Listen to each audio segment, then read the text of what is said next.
Ladies and gentlemen, welcome to the main event. Let's go.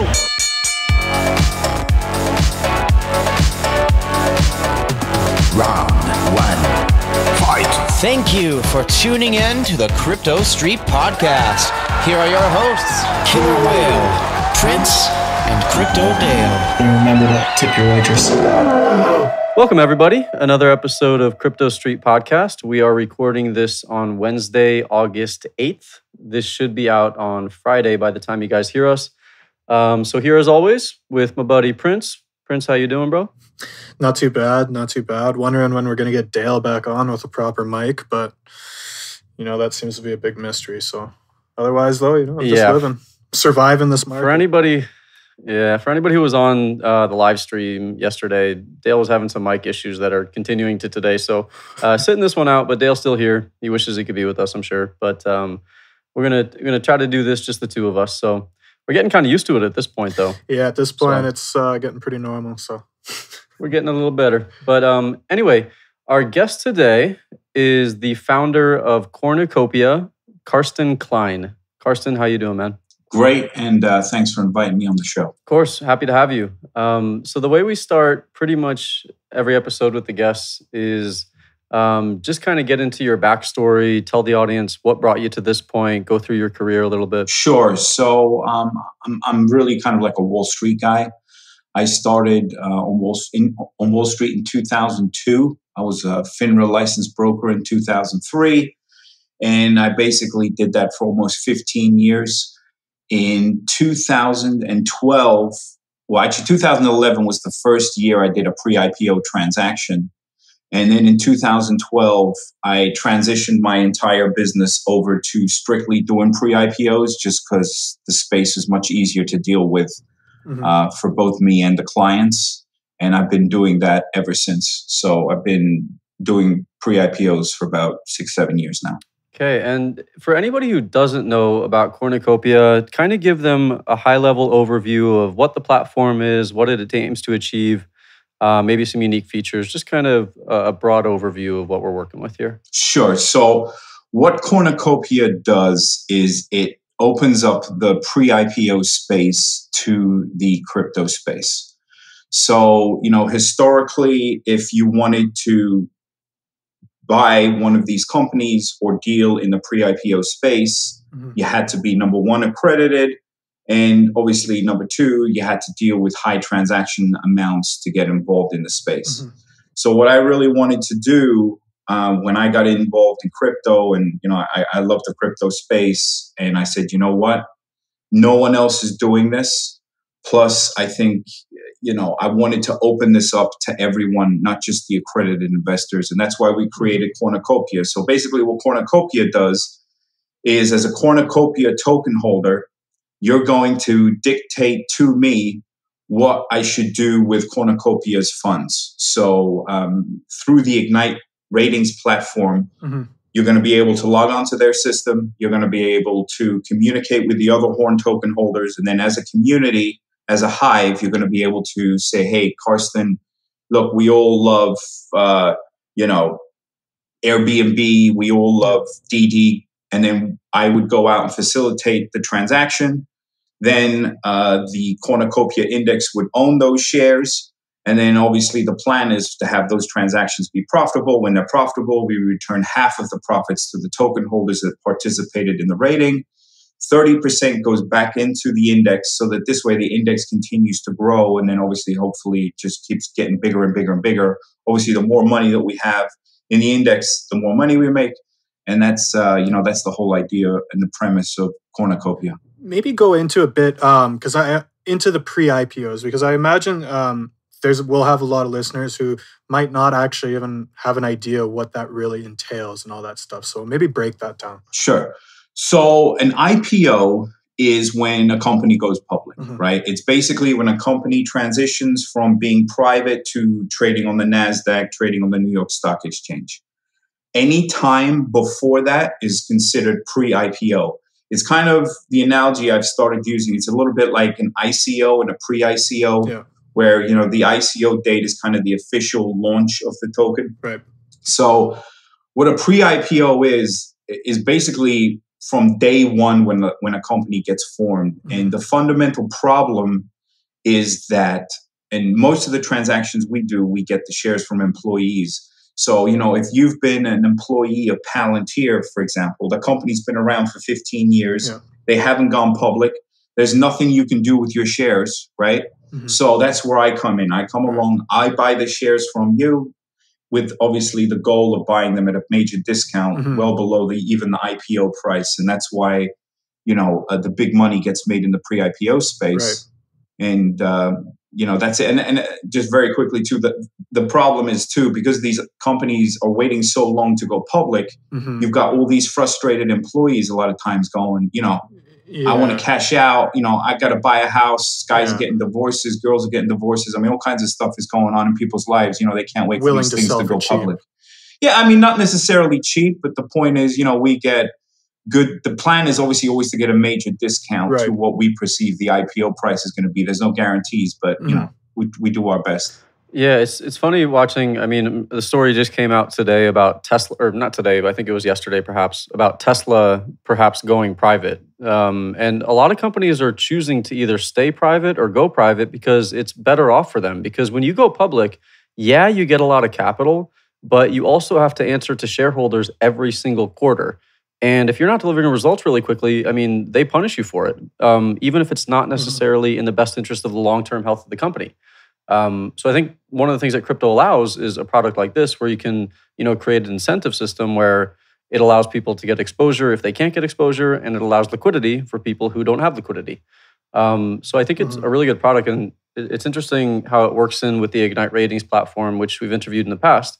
Talk a little bit about the IPO or the pre-IPO ratings, how the community forms those, what goes into them. Okay, so the community is going to kind of dictate everything here. So basically what's going to happen is once we have the platform up and running, and we think that the Ignite rating system will be done in September, we expect to be done with our ICO end of September, and then really start doing the ratings in October. Again, some of these, and people keep asking me about the dates, everybody knows what's going on with the crypto space. So we want to make sure we're doing this at the right time and the right way. We're not like in a rush to get this done. We want to make sure we do a good job. So the way it'll work is basically people are going to be able to log on to the Ignite system, and then there's going to be the selection of companies that I currently have access to, and it's going to have prices. It's going to have information like the last round of financing. So people understand, look, when BlackRock invested, they paid $11. We can get the shares right now at $9. So they have a general understanding. Obviously, then what will happen is the community will rate, give ideas a 1 to 5 star rating. Once it has a 3.5 star rating and enough of the community has voted for it, that'll be enough for me then to go out and purchase the position. Now, the number of positions, this has come up too, that we're looking to have is we're going to buy at least, let's say 10 up to 20% of the assets in a position. So we're probably going to end up with 6 to 7 companies.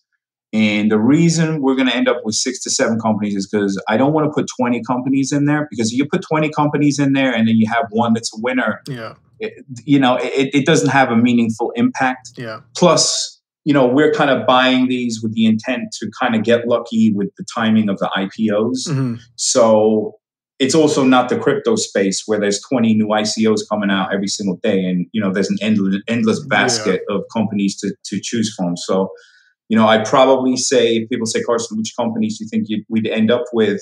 If you go, for example, to the CNBC Disruptor list, it's called the Disruptor 50. It's the top 50 companies, pre-IPO companies that CNBC rates. We probably would end up with, 6 or 7 companies within that space. And then on the way out too, the community is going to vote. So in other words, when it's time to sell something, the community is going to be able to vote. There's also going to be times where, people are going to know that we, let's say, have a position of Bird, right? And then people are going to say, hey, I know you've got a position in Bird. We want to buy your Bird. So in other words, we don't always have to wait for an IPO to happen to make money. There's going to be other chances and opportunities in the secondary space where, people can come in. It really comes down to the amount of money that the company has raised and how much growth it's done. So, for example, a company like SpaceX, those shares have gone in the last, let's say, 6 to 9 months. They've gone from like 130 to 200. So, that's a company where you could turn around and we could technically sell those if we had them and lock in a profit, and it hasn't even IPO'd yet. So, for token holders now, is there like a lockup period kind of thing that they're going to be dealing with? How does that all work now for them to get their share in the profit, Right. So the way it works is you need 1,000 tokens, which is $100 to get onto the Ignite platform to participate in the ratings. The reason we made that happen is because there's going to be information in the community, right? So there might be people putting out reports and stuff like that. And we just didn't want to give that information to anyone. Somebody that's got a buck of horn shouldn't have access to that. Yeah. So you need at least 1,000 tokens to get onto the platform. Once you get onto the platform, you're going to participate in the rating system. So, let's say you pick Airbnb. One of the things that we've done is you get paid on your participation, your rating, and the last piece of the puzzle is how many tokens you hold. So what we've done is you're gonna pick, let's say, Palantir, right? You pick Palantir, you get a rating of 8.8, and at the time you've got 1,000 tokens. And then what happens is Palantir announces they're going to go public. The stock is all over the newspaper. And, we think that there's going to be huge upside. It gets priced a couple 100% above where we bought it. Everyone's excited. The good thing is, even though at the time when you voted for Palantir, you might only have had 1,000 tokens, when it's time to pay the reward at the end, we base it on the number of tokens you have at the end. So that's kind of going to help support the token, because people are obviously going to want to own more of the token when it's time to pay for a reward so that they can participate more in it. And then also, once that money is put back into the index, it's going to be great for the people that want to get into the Horn token, because now all of a sudden there's going to be all this money that can be deployed again and they can participate in that rating. How does the decision to sell get made? Is that something that team at Cornucopia takes care of, or what are the criteria, if so, that they look for? Okay, so if the company, let's pretend the company hasn't IPO'd and somebody approaches me and says, "Hey, Carsten, I'm looking for shares of WeWork." And we have shares of WeWork. They are, we bought WeWork at 50 and they're offering us 80. And I think at the time that's a reasonable offer. What I would do is we would put that out to a vote in the community, and ultimately they would dictate, yes, let's sell it, let's sell half of it, whatever the community says, obviously we would do. And I would obviously present them any idea that I thought was reasonable. Then as far as the IPO is concerned, once we're able to liquidate a position, and that is always up to the company depending on the rules and stuff like that. But long story short, it would be the same thing. I don't want the burden of when to sell on my shoulders. I give that to the token holders, and that again it's a better thing just to make sure that we pass the Howey test and do all that good stuff. So it'll be entirely up to the Horn community, and we would say, look, we're going to take votes for the next 5 days. At the end of 5 days, majority wins. Boom. It would be as simple as that when it comes to the sales. And the token holders get paid on that profit, if there is one, immediately, correct? Yeah, I mean, it would immediately. I mean, I guess it would probably take us a couple of days to process the payments. But yes, they would get paid as soon as we would be able to facilitate it. Because you got to remember, these transactions are going to be done in fiat. So we got to take the fiat, we got to convert it back into crypto. And then people are going to say, hey, I want Ether, I want Tether, whatever it is. So there's a little bit of a process, but I would say that's not going to take more than a week. What are some challenges that you guys have run into? Obviously, we're in a really, kind of ugly bear market, which has got to be a challenging environment, a tough one. What are you guys seeing in terms of the crypto space as a whole, or what is your impression on that? The overall market condition is the biggest hurdle, I think, because look, I've been in the crypto space. I've got a Bitcoin mine. I got master nodes. I mean, you name it, I do it. I love the space. I love it. But the point is, it's been kind of brutal, and I just think that people are very skittish right now. Yeah. This is completely different than the crypto space, though. It's in crypto, but it's much, much more stable because, we don't gets you that exposure to outside market. Yeah. Yeah, exactly. Because listen, we don't keep anything in Bitcoin and Ethereum, right? So, if we were a typical crypto fund that had everything in Bitcoin and Ethereum, and Bitcoin and Ethereum go down, 30, 40%, we're down 30, 40%. Yeah. That's not going to happen to Cornucopia because it's either going to be in fiat or it's going to be in these pre-IPO companies. Right. So I'd say the overall market, and then just, I guess on a personal note, I would say, I get inundated with everyone and their mother trying to help me raise money for this ICO. If I say I get at least 20 or 30 emails a day, that's probably mild.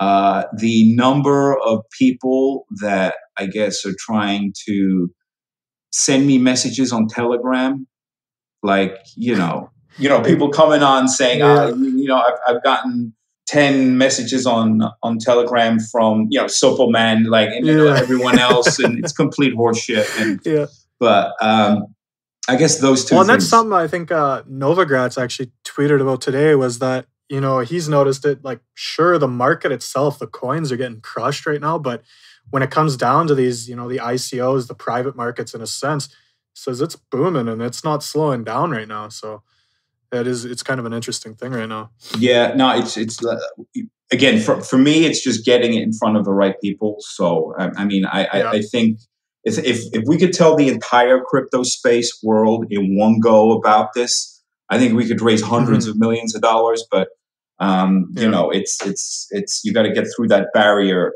and get this out to as many people as possible. One of the things I was really impressed about looking at the website is the sort of companies that, you guys are working with already, that you have access to their pre-IPO shares. It's major names, names that a lot of people I'm sure have heard of, and probably a lot of names that people thought were public already. Something like Uber, for example. It's like Uber, it's like the big question in finance every year is like, is Uber going to go public? And it just seems like a lot of these companies are just delaying. But to be able to kind of get your foot in the door is really a special thing, I think. Yeah. And honestly, that's why I'm in the space, because it's just, it's much easier talking to a client and saying, hey, I've got Airbnb. Are you interested in some Airbnb? Yeah. As opposed to me trying to pick the next winner on the New York Stock Exchange, or which S&P ETF has got the lowest fees or whatever. So it's an exciting space. I'm not going to sit here and tell you, every single thing we touch and every pre-IPO out there it turns into a big winner. But there's nothing quite like the pre-IPO space in terms of returns. I don't think.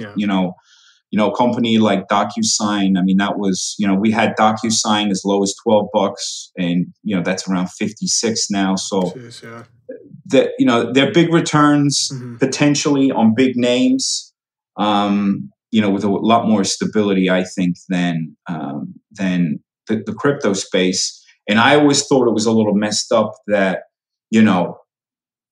I understand the whole being accredited is very, very important. Because for most investors, you got to be accredited. You got to be able to assume the responsibility for buying some of these much, much smaller ideas. Yeah. And the SEC, they lump everything together, right? So if it's a guy who owns a bagel store that's trying to raise money because he wants to franchise it, that has the same risk profile in the eyes of the SEC as does Spotify, right? They're both considered secondaries. You got to be accredited. So I always thought it was a little messed up that, some of these bigger names like Airbnb, Uber, they should be really open and available to more people. And that's what kind of Cornucopia does. Yeah. And then also the liquidity that you guys brought up before, that's very, very important. Because, for example, I've run 4 pre-IPO funds. 2 of them I'm running right now. And ultimately, in a traditional pre-IPO fund, they don't need to provide you liquidity. You know, when you sign that paperwork, it says these are illiquid investments. You might never get your money back. So that's why you got to be accredited. The nice thing about Cornucopia is that obviously at some stage we're going to be on an exchange. So for guys that want to get out of, Cornucopia, or people that want to get into Cornucopia that missed the ICO, there's going to be an opportunity to do that, which, that's why I think this really brings the best of both worlds. It brings the liquidity of crypto and removes the restriction of being accredited from Wall Street. Well, the accredited thing, like I've always thought it's sort of like, I'm sure it was done with good intentions to protect investors, but I really think it's turned into a negative thing in hindsight, because it kind of results in people who don't have a lot of money still having not a lot of money because they're cut off from all these really good opportunities. And so, I mean, if you can't, for people who can invest in this sort of stuff, like accredited investors, people with connections, it only helps them get more capital, which then compounds. Right, the rich get richer. Yeah, exactly. 100%. Yeah, you said what I was trying to say way more simply. So thank you. But, listen, I agree with what the SEC does, right? So, they do a good job protecting investors, and that's ultimately what their job is. And, I think there's a very small category of companies that really have an extremely high potential of being public that I think, should be open to more people. But, the SEC is not going to look at it like that. They're going to say, look, even a company like Uber, there's no guarantee that thing's ever going to be public. So if there isn't a place to transact those shares in the secondary market, if you're an investor, whether you're, somebody that makes $100,000, $10,000, or $1 million a year, there's a potential that you may never get your money back, your liquidity back. So, look, they're doing the right thing. Again, I think what we've created here is really, really unique. I challenge anyone that's listening to this to find another crypto out there that gives you access to these companies, because I sure haven't found it. I think it's really cool too. It bridges a gap between the two different markets, right? And it gives you that kind of best of both worlds in a sense. So I think it's really cool. And this kind of comes down to that whole, you hear guys talking about tokenizing assets, all this stuff where it's just going to change so much. And I think this is just a perfect example of that. Yeah. Right. Yeah. The STOs, the securitized token offerings, that's the next evolution of this, right? Is going from basically taking a stock and making it a stock in crypto. So that the SEC is happy. That's what an STO is, right? So, and for us, it was a question of, ultimately at some stage, we plan on doing an STO too, but, we're not going to try to do an STO until the SEC has said, look, this is how you do an STO, until the SEC has an exchange where these STOs can trade. There's a lot of great things that are on the horizon, but just as we saw, for example, with the ETF decision from the SEC, this stuff can be pushed out for months and months, years, who knows? And, we wanted to provide this opportunity to people now, and this was the way we could do it. Well, I think your model too, as opposed to like a securitized token, it allows more power to remain in the hands of the users, which is kind of the whole idea of crypto, anyway. Yeah. So I think, with the rating system and the proportional distribution system where you get as much as you hold, and if you have more skin in the game, you're rewarded with more. I think that's more kind of in the spirit of crypto, right? Yeah. No, I think so.